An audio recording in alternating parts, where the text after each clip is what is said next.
Thanks to a $20,000 gift from Minnesota Power, Duluth Lake Superior Zoo is building its second new exhibit in the last 30 years. Yeah, construction is still in the early stages, but Northern News Now's Maggie Franzen spent the morning with some of its future residents, learning how this could benefit the zoo in years to come.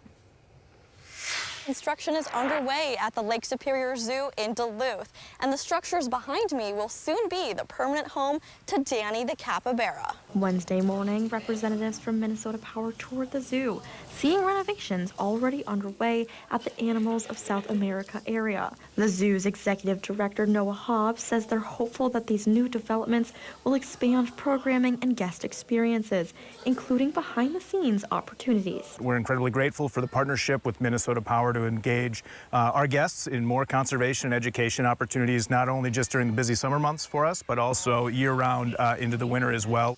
It has been absolutely incredible to see the renovation that has taken place over this last year. We've been able to do so many things for these animals that we didn't think it was maybe even necessarily possible. With Minnesota Power support, the zoo has already added indoor viewing for animals that used to be seasonal in this area.